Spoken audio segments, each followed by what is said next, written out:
WhatsApp guys, आज की इस वीडियो में हम बात करने वाले हैं मुनव्वर फारूकी के बारे में। तो क्या मुनव्वर फारूकी की जान खतरे में थी? कल क्या हुआ? कल कालिंदी रोड के ऊपर दिल्ली पुलिस का 2 शूटर से सर एनकाउंटर हुआ, जिसके जो बताया जा रहा है जो शूटर्स थे उनके टारगेट मुनव्वर फारूकी के थे। एंड ये जो 2 शूटर्स थे वो गोल्डी बरार गैंग के थे। ये लोग अरेस्ट हुए आफ्टर गन फायर एक्सचेंज। ये लोग मुनव्वर फारूकी का जो पूरा रूटीन पता कर लिए थे, वो किस समय जाते, कहाँ पर सो करते, सारी चीज़ पता कर लिए थे, लेकिन उनसे पहले इन लोग को पकड़ लिया गया। आगे बढ़ते हम बात करने वाले रशियन प्रेसिडेंट व्लादिमीर पुतिन के बारे में। तो रशियन प्रेसिडेंट है वो व्लादिमीर पुतिन है, वो रेस्ट की इंडिया के टैरिफ इम्पोजिंग के ऊपर।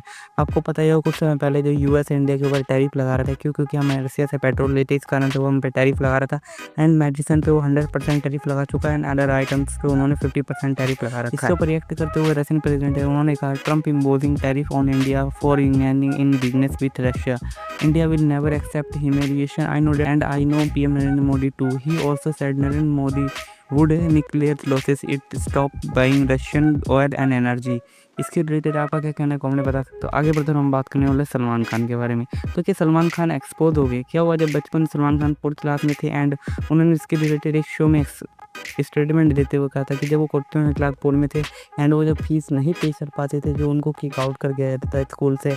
एंड इसके रिलेटेड जो एक क्रिएटर है वो काफ़ी ज़्यादा मतलब एंग्री रिप्लाई दिए इस क्रिएटर ने, इनको थोड़ा सा एक्सपोज कर दिया। मैं वीडियो लगा था, वीडियो देखी भाई ये स्टोरी सच है। अब आप एक बारी फैक्ट समझना, ऑलमोस्ट 1966 में सलमान खान पैदा हुए। 10 साल का बच्चा होता है 4th क्लास में, यानी कि 1976 में ये 4th क्लास में रहे होंगे। अब 1975 में इनके फादर साहब सलीम कितने बड़े राइटर थे पता है? सलीम जावेद की जोड़ी 1971 में शुरू हुई थी भाई। 1971 में हाथी मेरे साथी आई, 1972 में सीता और गीता आई, 1973 में यादों की बारात आई, जंजीर आई, और 75 में दीवार और शोले आई है, जब सलमान खान चौथी में रहे होंगे। ये सारी की सारी टॉप मूवीज हैं। 1973 में जंजीर आई थी, जिसके लिए भाई सलीम खान साहब ने खुद बोला हुआ है कि भाई लोग हमें पागल बोलते थे। जिस टाइम पे राइटर 10,000 रुपए नहीं ले पाते थे, उस टाइम हम लाखों रुपए ले रहे होते थे।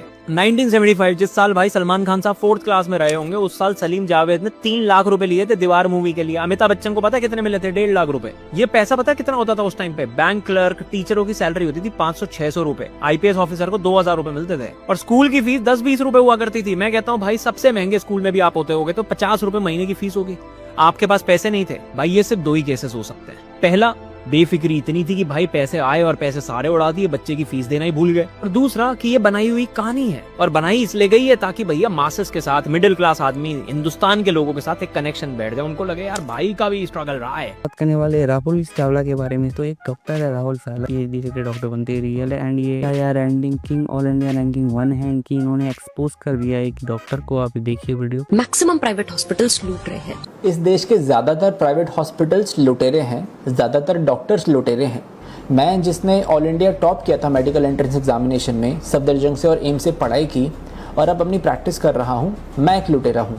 आप सब लोग जिन्होंने MBBS MD DM किया, आप सब लुटेरे हैं। क्यों? क्योंकि एक MBBS कंटेंट क्रिएटर जिसका सारा वक्त अस्पताल में रीले बनाते हुए गुजरता है, जिसके 2.5 मिलियन फॉलोअर्स हैं, जो उसने बनाए हैं एक क्रेंच कंटेंट प्रोड्यूस करते हुए, जिसको पेशेंट प्राइवेसी की रत्ती भर परवाह नहीं है, उसको ऐसा लगता है कि लगभग सारे प्राइवेट हॉस्पिटल्स लुटेरे हैं। वो जो अपनी रील्स में हेल्थ सप्लीमेंट्स प्रमोट करती है और उसके 2 से 4 लाख रुपए, शायद 5 से 10 लाख रुपए भी लेती हो, जो कि करना अनएथिकल और इल्लीगल है। मेडिकल काउंसिल उसकी परमिशन ही नहीं देता है, फिर भी वो ऐसा करती है और वो ऐसा सोचती है कि लगभग सारे प्राइवेट हॉस्पिटल्स लुटेरे हैं। और ऐसा इसलिए क्योंकि उसकी भाभी जो कि प्रेग्नेंट थी और नॉर्मल वेजाइनल डिलीवरी के लिए एक हॉस्पिटल में एडमिट थी, उनको डॉक्टर ने अचानक से रात में बोला कि आपको इमरजेंसी सिजेरियन सेक्शन की ज़रूरत पड़ेगी। इस बात पर उसको लगा कि सारे प्राइवेट हॉस्पिटल्स लुटेरे हैं। उसको ये नहीं पता कि इमरजेंसी सिजेरियन की आखिर इंडिकेशन क्या थी। उसको ये भी नहीं पता कि उसके केस में वाकई इंडिकेशन थी भी कि नहीं थी। स्टिल उसको ऐसा लगता है कि लगभग सारे प्राइवेट हॉस्पिटल्स लुटेरे होते हैं। मैं एक न्यूरोलॉजिस्ट हूँ और मुझको महीने की जितनी सैलरी मिलती है एक प्राइवेट हॉस्पिटल में, उससे ज़्यादा पैसा वो कमाती है एक वीडियो का, और वो भी उसमें हेल्थ सप्लीमेंट बेचती है जिसकी लोगों को ज़रूरत ही नहीं है। और ऐसा करना मेडिकल काउंसिल के नियम के खिलाफ है, इल्लीगल है और अनएथिकल है। और इसको ऐसा लगता है कि सारे प्राइवेट हॉस्पिटल्स लुटेरे हैं। अगर इस देश के डॉक्टर्स की ऑर्गेनाइजेशन में थोड़ी सी सेल्फ रिस्पेक्ट बाकी है तो इसके अगेंस्ट एक एक्शन ज़रूर लेना चाहिए और एक खत लिखना चाहिए मेडिकल काउंसिल को और उनसे पूछना चाहिए कि ऐसा आप कैसे अलाउ कर सकते हैं कि कोई डॉक्टर सोशल मीडिया पर रील्स बना रहा है, वहाँ पर वो ऐसे सप्लीमेंट बेच रहा है जो कि अनसॉलिसिटेड हैं, जिनको पेशेंट को देने की ज़रूरत ही नहीं है और इसके लिए वो पैसे भी ले रहा है। How is that possible?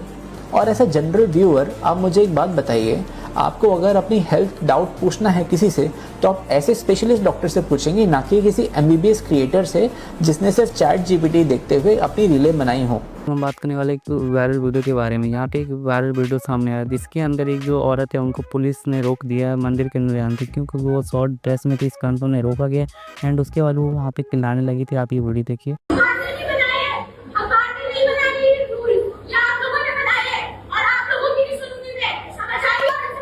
यहाँ ये ब्लैक कलर का कपड़ा कच्छा पहन के आई हैं और मैं इनका कहना है कि मैं सही हूँ बिल्कुल। मंदिर में ऐसे कपड़े पहन के आई हैं और इनका कहना सही है कि मैं सही कपड़ा पहनी हूँ और फिर लड़ाई कर रही हूँ। पंडित लोगों से, पुलिस लोगों से लड़ाई कर रही हैं। आगे बढ़कर हम बात करने वाले शमे रहम के बारे में। तो शमे रहम इंडिया उस बंदे थे जिनकी वजह से उनका जो इंडिया वॉलेटिन शो बंद हुआ था। क्यों? आपको पता ही, उनके शो के अंदर एक बंदा आया था जो कि जहाँ भी आता तो वो चीज बंद हो गया। उन्होंने शो के अंदर भी एक बार बताई थी एंड वो जो लेटिन शो लिटरली बंद हो गया था उनके आने के बाद। एंड वो कल उन बंदे से मिले पेनल के अंदर और उन्होंने कुछ स्टोरीज अपलोड, पहले तो उन्होंने ये फोटो अपलोड किया, देन एक स्टोरी अपलोड की जिसमें उन्होंने क्या साथ दी। We have completed our pre-flight formalities and we should be departing in a couple of minutes from now, expecting on scheduled departure. Once we get about flight time to Delhi is 1 hour and 40 minutes. During the course of the flight, we do expect a few bouts of flight turbulence.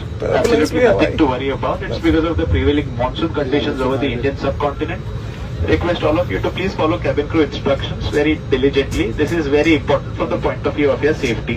इतने क्यों बता रहा है यार? Cabin primarily for your safety. We have joining an extremely beautiful team of Anjana, Shefali, Kasa. तो अभी तक ये अपडेट थी। अगर आपको पोर्टल बताइए तो वीडियो ना अच्छी दिया तो प्राइवेट जो लाइक, क्योंकि मैं तो सनैक टूटल में एक अपडेट है देन दिया करवाया।